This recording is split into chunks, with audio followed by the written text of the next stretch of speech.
Vous écoutez un balado de la Fondation canadienne pour l'innovation. Bonjour et bienvenue à 10 000 expérimentations. Ce balado-diffusion traite de travaux scientifiques de pointe et des joies de la découverte. Nous nous sommes inspirés de Thomas Edison, qui aurait dit que toutes ses tentatives n'avaient pas été des échecs, mais 10 000 façons de faire qui n'avaient pas bien fonctionné.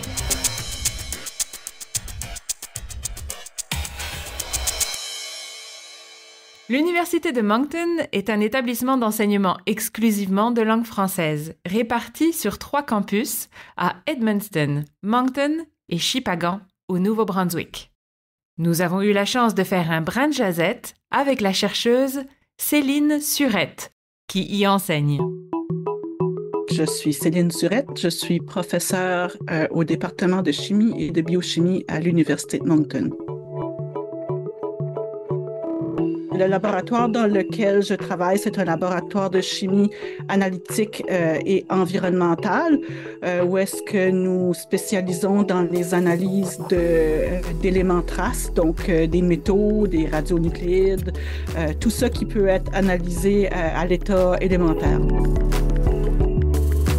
Je suis une chercheure qui est très interdisciplinaire, qui va se retrouver un peu partout, et pas seulement dans le laboratoire. Les collaborations sont au cœur de mon approche scientifique. C'est ça qui va faire en sorte qu'on est capable de passer des connaissances à l'action, qu'on répond à des questions qui sont d'intérêt pour les personnes avec qui on travaille.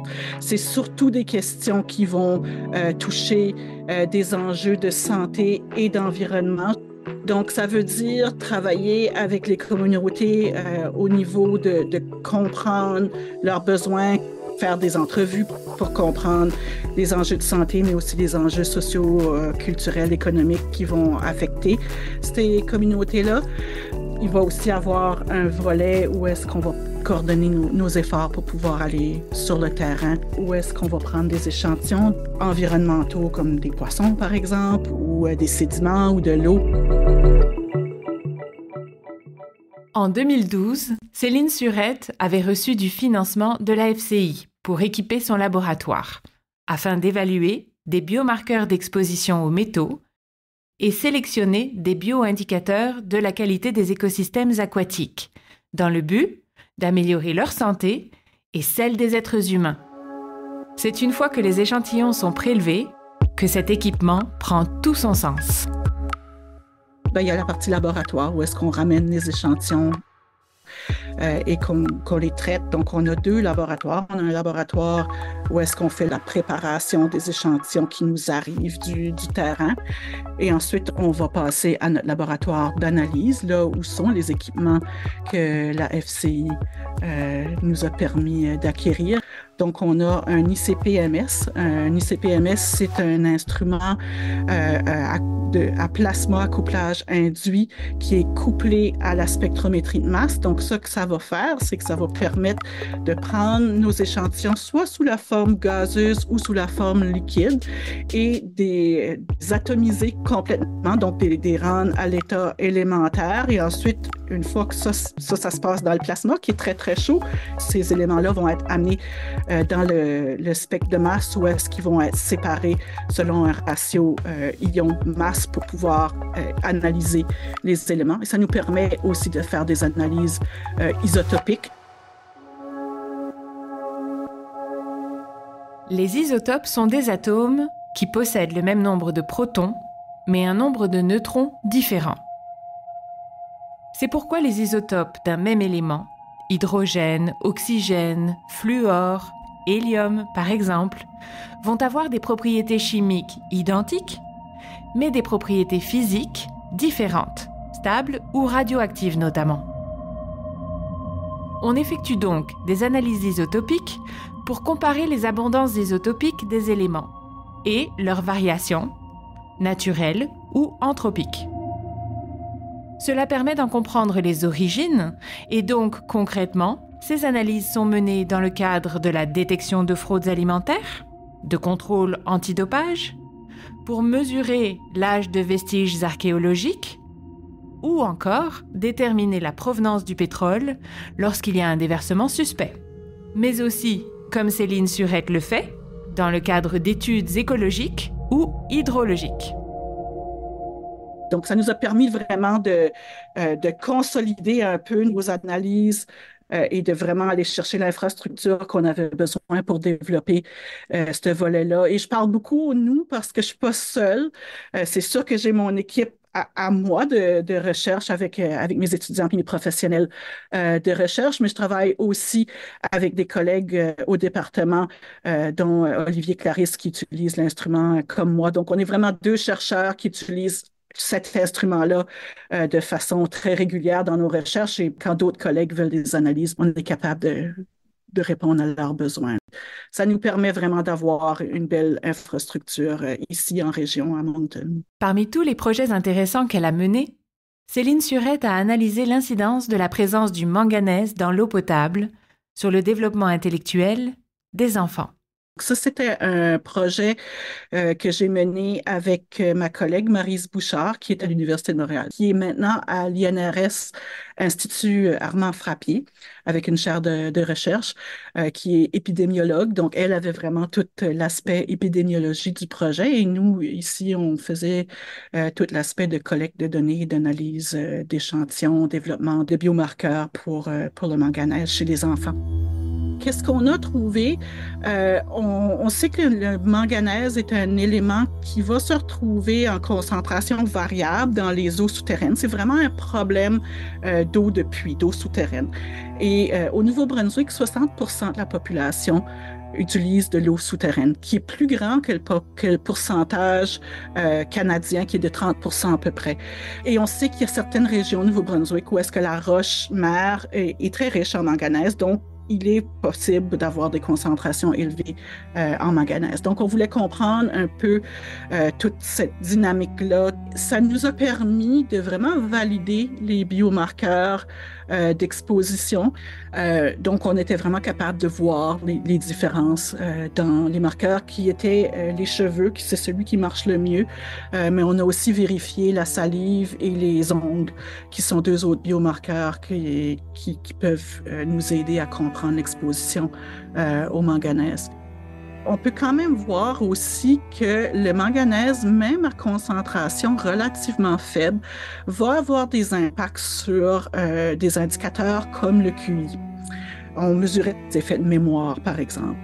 Et donc, on pouvait voir, même si c'était très faible, une différence selon les niveaux de manganèse. Quand on a pris toutes les données du Québec et du Nouveau-Brunswick, on a vraiment été capable de proposer au gouvernement canadien des seuils qu'on devrait mettre comme limite. Et donc, depuis cette étude-là, on a maintenant une norme maximale pour le manganèse au niveau canadien. Ces études ont vraiment pu nous aider au niveau des politiques publiques et de la protection de la santé, finalement. Donc, on a réussi à pouvoir mettre une norme, ce qui n'était pas le cas avant. On avait une norme esthétique pour le manganèse parce que ça tâche la lessive, les bols de toilette, des choses comme ça. Donc, on n'aime pas ça. Donc, on a tendance à traiter pour le manganèse de façon esthétique, mais on a pu aussi indiquer que c'était important de traiter pour la santé. Ça ne doit vraiment pas être évident d'obtenir gain de cause, avec autant de parties prenantes impliquées dans un enjeu.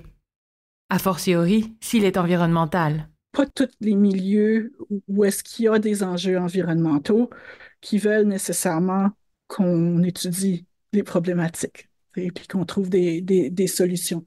C'est ça, ça fait qu'il peut y avoir toutes sortes de défis au niveau des relations. Il y a des gens qui veulent juste pas qu'on étudie certaines questions. Ça fait que c'est sûr qu'il y a des enjeux qui peuvent être plus politiques, qui peuvent être générateurs de revenus, d'emplois, où est-ce que les différents groupes de personnes peuvent voir le travail qu'on fait comme étant un metteur de bâton dans les roues.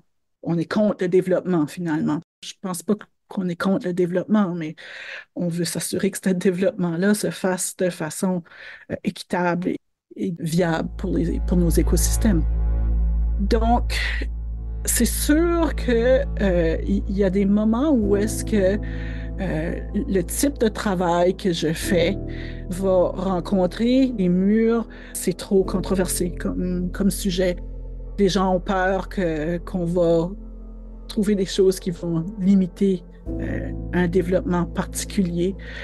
Donc, c'est sûr que les projets qu'on a faits, ça a été des projets où est-ce qu'il fallait vraiment faire attention à comment on parlait de nos résultats, comment on s'associait au groupe de citoyens qui manifestaient parce qu'on voulait garder une certaine indépendance scientifique. Ça fait que naviguer entre notre rôle de scientifique puis le rôle d'activiste, parce qu'on l'est aussi, ça, c'est quelque chose qui demeure très difficile. Puis je suis pas sûre que j'ai encore trouvé exactement comment il faut faire.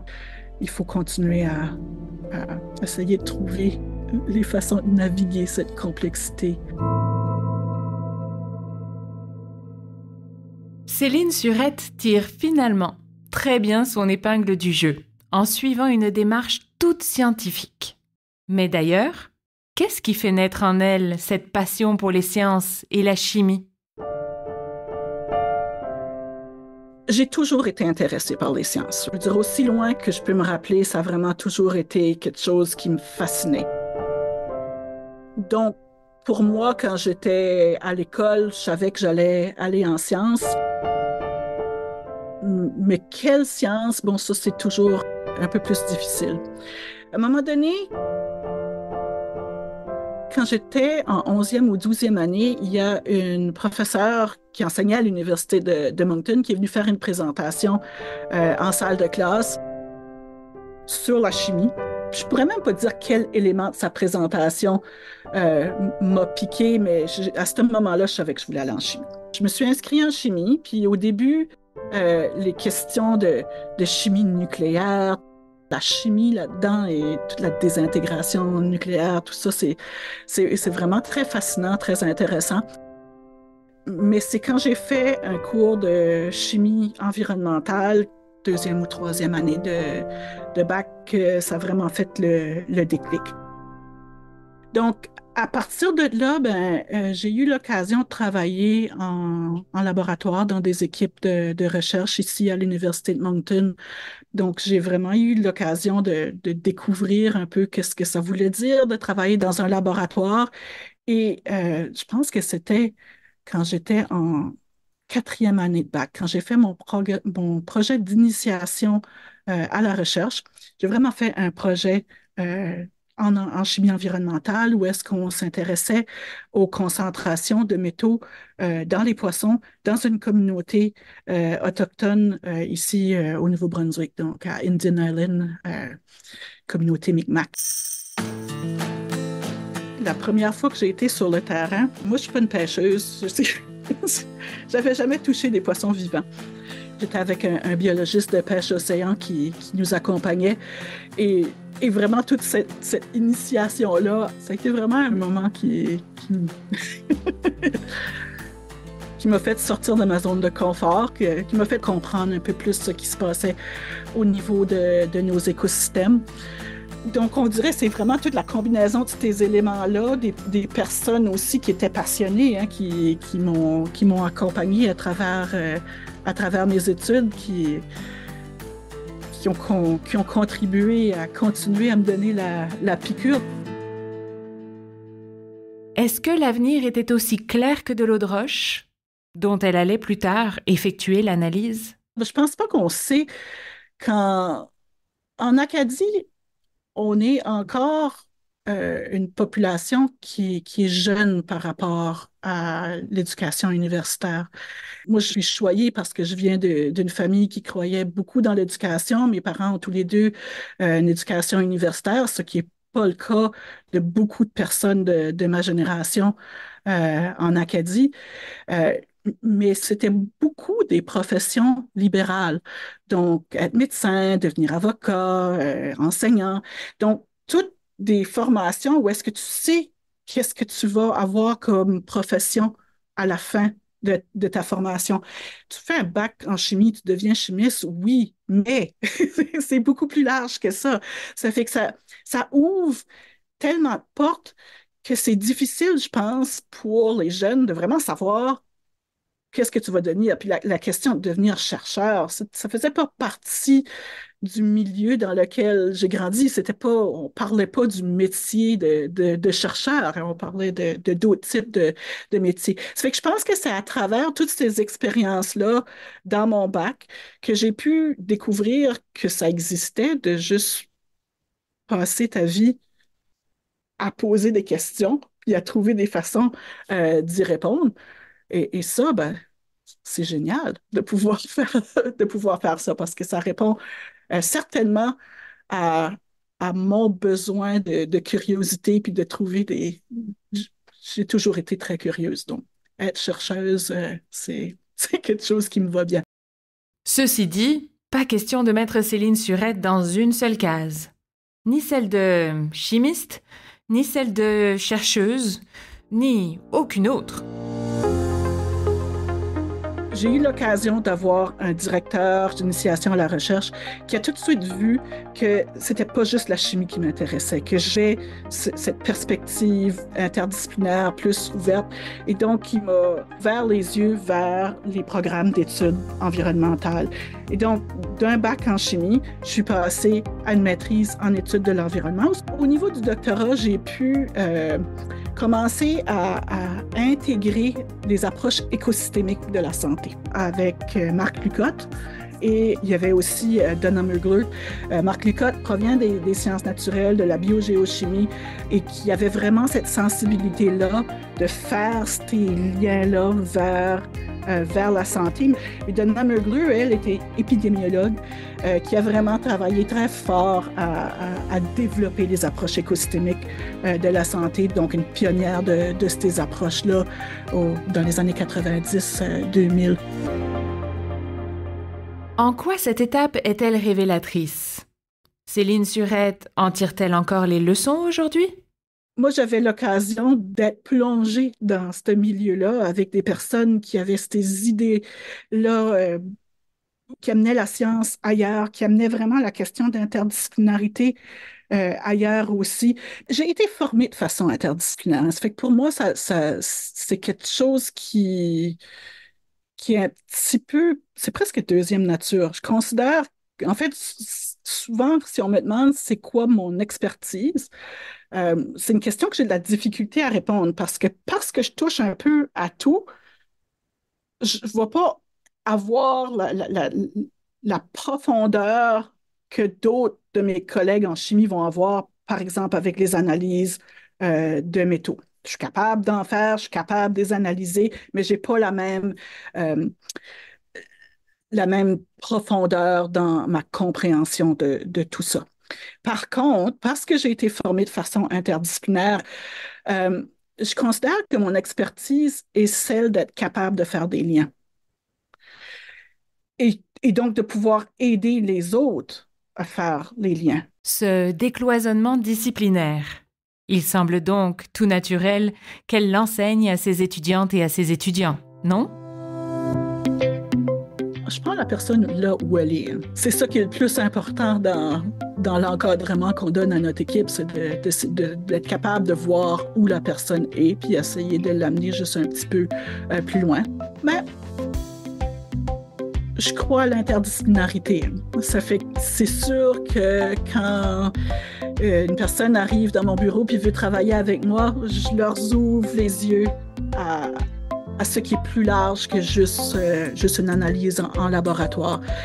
Donc, j'aide mes personnes étudiantes à vraiment naviguer dans cette complexité-là qui nourrit nos systèmes.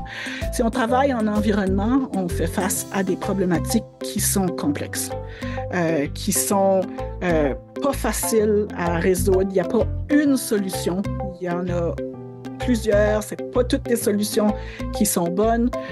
Une solution peut amener à d'autres problèmes et qui sont pas anticipés au départ. Donc, c'est important d'avoir les yeux les plus ouverts possible pour être capable de voir et anticiper le plus possible les conséquences inattendues de ce qu'on va proposer comme solution. Donc, en tant que mentor, j'essaie d'amener mon équipe à penser de cette façon-là, d'avoir une réflexion grand portrait pour pouvoir nourrir leurs questions spécifiques.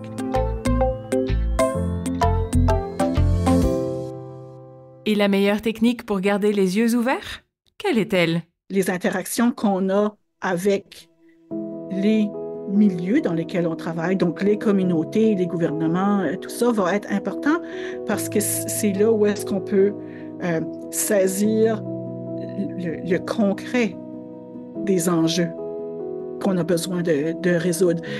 C'est quelque chose qui se fait dans le temps. C'est quelque chose qui se fait en bâtissant notre réseau. Tu as besoin de bâtir ton réseau avant qu'on commence à te demander des questions. Une des choses que le Nouveau-Brunswick fait très bien, c'est tout le réseautage des groupes citoyens. Donc, notamment avec le réseau environnemental du Nouveau-Brunswick, ici, qui est tant qu'à moi une organisation qui développe vraiment des modèles de collaboration et qui permet de travailler entre les groupes environnementaux, mais avec le gouvernement, avec les chercheurs. Nouveau-Brunswick, c'est une province qui est petite en taille, petite en nombre d'humains qui y habitent aussi. Donc, on est un genre de microcosme de tout ça qu'on est capable de faire au niveau d'interaction avec les groupes citoyens et en recherche partenariale. Fait que je pense qu'on a vraiment cette force-là au Nouveau-Brunswick de pouvoir faire ce travail-là. Et les universités, bien, on est proche de notre terrain. L'Université de Moncton est extrêmement proche de sa communauté. C'est l'Université de l'Acadie et on est très, très proche de nos communautés dans tous les domaines. Les étudiantes et les étudiants de Céline-Surette vont donc devenir d'habiles réseauteurs, avec un bon ancrage dans leur milieu. Mais pas que. La qualité essentielle qu'ils vont avoir à la fin, c'est d'être capable de faire des liens et de parler avec les gens des groupes, des communautés, du gouvernement et aussi la pensée critique. C'est ça qu'on apporte comme scientifique dans le milieu. C'est vraiment d'être capable de faire la différence entre des données qui sont des bonnes données et des données qui ne sont pas des bonnes données. Fait que je pense que ça, c'est un rôle important qu'on a à jouer. La neutralité scientifique, ça n'existe pas. Et ça n'empêche pas d'avoir une pensée critique. Au contraire, la pensée critique, elle est essentielle justement parce qu'on n'est pas neutre. Et donc, il faut être capable de savoir qu'est-ce qu'est la subjectivité dans notre approche. Et ça prend de la pensée critique. Vous avez écouté un balado produit par la Fondation canadienne pour l'innovation. La FCI est un organisme à but non lucratif qui verse des fonds aux universités, collèges, hôpitaux de recherche et établissements de recherche à but non lucratif du Canada pour qu'ils investissent dans l'infrastructure de recherche. Si vous voulez en savoir plus, consultez notre site web innovation.ca. Je m'appelle Émilie Delattre. Merci d'avoir été à l'écoute. À tout bientôt!